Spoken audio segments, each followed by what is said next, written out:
Welcome to this explainer.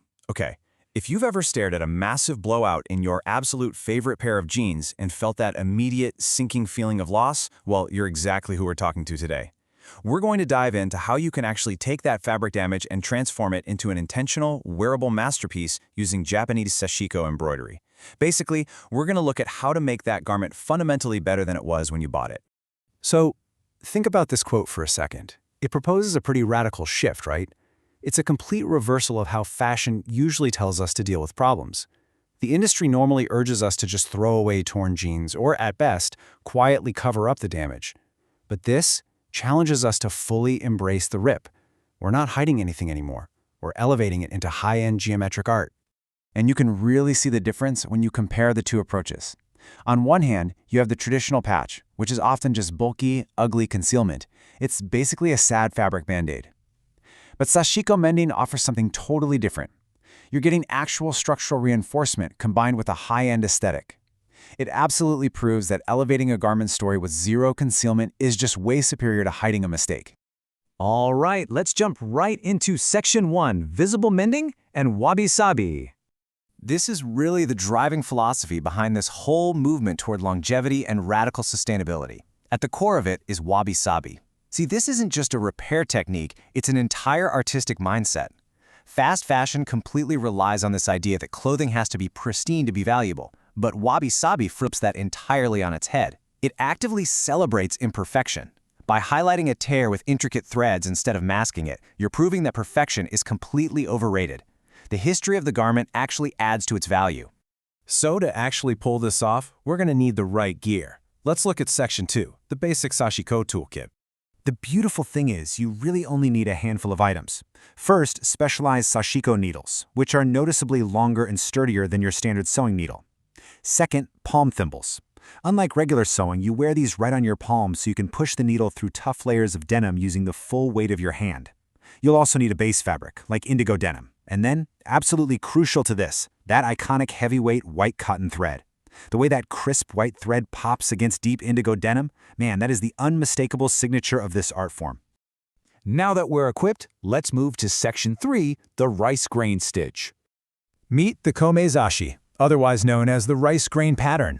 This is hands down the most accessible entry point for beginners. It's brilliant because it takes the basic utility of sewing a hole shut and turns it into this gorgeous, repeating visual rhythm. Here is how it actually plays out. Step 1, you bridge the fraying gap of the tear. Step 2, you sew simple parallel rows right across that gap. And Step 3, you meticulously stack tiny uniform stitches.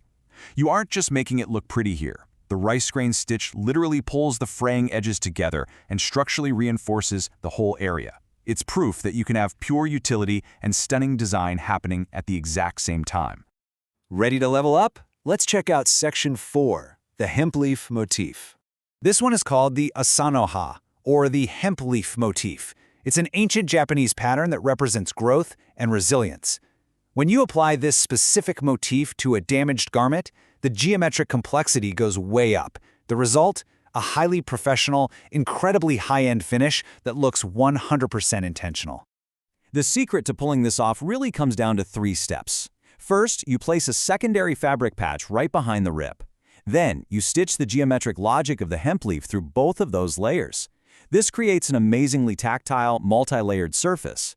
Because you're layering this traditional Sashiko over actual damage, the final product never looks like a homemade, desperate repair. It genuinely looks and feels like some exclusive designer collaboration. And the structural genius of the Asano-ha pattern is just wild. All that intricate geometry you just stitched, it literally locks the original fabric fibers and that backing patch into a rigid, durable grid. You are literally turning ruined into refined. And the crazy irony is, your favorite denim is now fundamentally stronger than it was before you ruined it. But hey, what happens when you're dealing with massive, catastrophic blowouts? Let's tackle Section 5, fixing heavy denim damage. Even when the damage is huge, the golden rule is always zero concealment. You do not want to try and seamlessly blend a giant patch into your jeans. It just won't work, and frankly, it completely defeats the purpose. We want to highlight the repair as the main feature.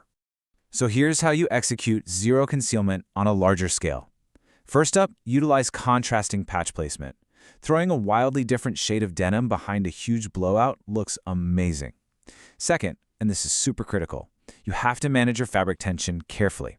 If you pull those stitches too tight over a large area, everything's going to bunch up and ruin the fit of the jeans. And third, use varying thread weights. Mixing heavy and light cotton threads inside a single repair gives it this incredible artistic depth, basically turning a giant gaping hole into a textured masterpiece. Finally, let's wrap up with Section 6, Wearable Art and Care, so we know how to maintain these pieces. To make sure this transformation from broken to bespoke actually lasts, you've got to take care of the garment properly.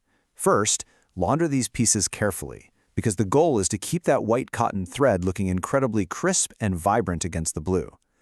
Beyond that, treat these men's as a true badge of craftsmanship. You're participating in a sustainable life cycle. Show off your scarred garments to the community. It really inspires other people to look at their torn clothes not as trash, but as a blank canvas for something totally new. So, as we finish off this explainer, I really want you to ask yourself something. Before you toss out your next damaged garment, just stop for a second and think, what story are your torn clothes going to tell? Are they just going to end up in a landfill perfectly playing into the fast fashion cycle? Or are you going to grab a needle and some heavy white thread and transform them into a masterpiece of stitched resilience? The choice is completely yours, and the creative possibilities, they're literally endless.